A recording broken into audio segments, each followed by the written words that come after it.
കേന്ദ്ര സർക്കാർ ജനപ്രിയ സഹായമായിട്ടുള്ള പ്രധാനമന്ത്രി കിസാൻ സമ്മാൻ നിധി ആനുകൂല്യം 2000 രൂപ ലഭിക്കുന്നവരാണോ നിങ്ങൾ?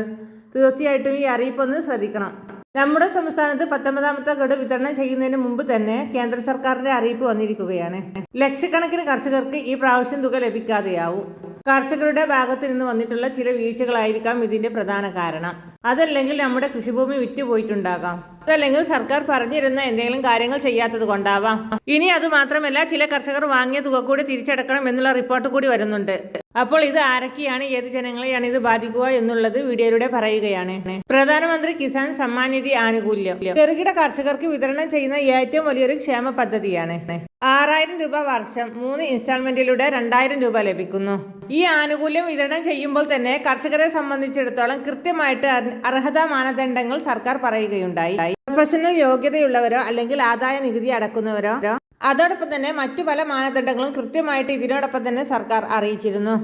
സർവീസ് പെൻഷൻ വാങ്ങുന്നവർ, സർക്കാർ ജീവനക്കാർ എന്നിവർക്കൊന്നും തന്നെ ഈ ആനുകൂല്യം ലഭിക്കുകയില്ല എന്ന് സർക്കാർ കൃത്യമായിട്ട് ആദ്യം തന്നെ അറിയിച്ചിരുന്നു.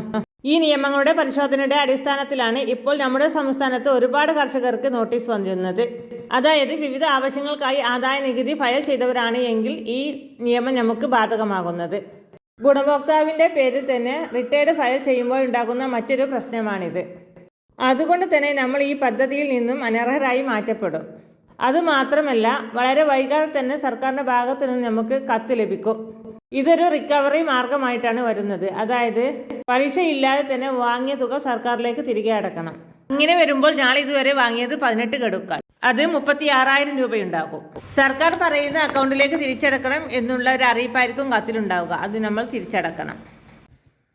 അത് നമ്മൾ തിരിച്ചടച്ചില്ല എങ്കിൽ മറ്റു മാർഗത്തിലൂടെ, അതായത് നമ്മുടെ സ്ഥലത്തിലൂടെ അല്ലെങ്കിൽ റിക്കവർ തുടങ്ങിയ മാർഗങ്ങളിലൂടെ, അല്ലെങ്കിൽ റവന്യൂ റിക്കവർ തുടങ്ങിയ മാർഗങ്ങളിലൂടെ സർക്കാർ അത് തിരിച്ചു പിടിച്ചേക്കാം.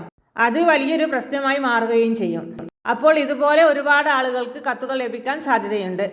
ഇങ്ങനെ എന്തെങ്കിലും പ്രശ്നങ്ങളുണ്ട്, അല്ലെങ്കിൽ നമ്മൾ ആദായ നികുതി അടയ്ക്കേണ്ടവരാണ് എങ്കിൽ ഓർത്തുകൊള്ളുക.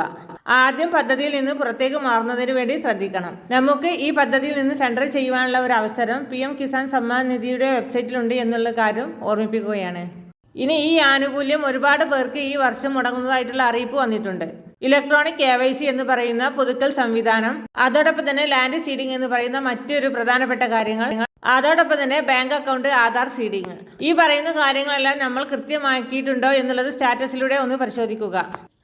നമുക്ക് വീടുകളിൽ ഇരുന്ന് തന്നെ സ്മാർട്ട് ഫോൺ ഉപയോഗിച്ച് ഇത് ചെക്ക് ചെയ്യുവാൻ സാധിക്കുന്നതാണ്. അങ്ങനെ ഇത് പരിശോധിച്ചൊന്ന് മനസ്സിലാക്കുക. മറ്റു പ്രശ്നങ്ങളൊന്നുമില്ല എന്ന് ഉറപ്പാണ് എങ്കിൽ നമുക്ക് ആനുകൂല്യം മുടങ്ങാതെ തന്നെ ലഭിക്കുന്നതായിരിക്കും. ഈ മാസം തന്നെയാണ് 19ാമത്തെ ഗഡുവായ 2000 രൂപയുടെ വിതരണം നടക്കുന്നത്. 24-ാം തീയതി ലഭിക്കും എന്നുള്ളതാണ് നിലവിൽ ലഭിക്കുന്ന അറിയിപ്പ്. അതുകൊണ്ട് തന്നെ ഇനി അധികം ദിവസങ്ങളില്ല. ഈ പറയുന്ന കാര്യങ്ങളെല്ലാം ഗുണഭോക്താക്കൾ ശ്രദ്ധിക്കേണ്ടതാണ്. ഇനി കൃഷിഭൂമി വിറ്റുപോയവരുണ്ട് എങ്കിൽ അങ്ങനെയുള്ളവർ, അതുപോലെ തന്നെ സ്ഥലത്തിന്റെ കരം അടക്കാത്തവർ, അങ്ങനെയുള്ളവർ തന്നെ ഇങ്ങനെയുള്ള പല കാരണങ്ങളാൽ നമുക്ക് ആനുകൂല്യം തടസ്സപ്പെട്ടേക്കാം. ഈ പ്രധാനപ്പെട്ട അറിയിപ്പ് എല്ലാവരും തന്നെ ഒന്ന് ശ്രദ്ധിച്ചിരിക്കുക. അതുപോലെ തന്നെ സുഹൃത്തുക്കളിലേക്കും ഫ്രണ്ട്സുകളിലേക്കും ഒക്കെ ഒന്ന് ഷെയർ ചെയ്യുക. വീഡിയോ ഇഷ്ടമായാൽ ഒന്ന് ലൈക്ക് ചെയ്ത്, കമൻറ്റ് ചെയ്ത്, സബ്സ്ക്രൈബ് ചെയ്ത് കാണാൻ പ്രത്യേകം ശ്രദ്ധിക്കുക. അടുത്ത വീഡിയോയുമായി വീണ്ടും കാണാം.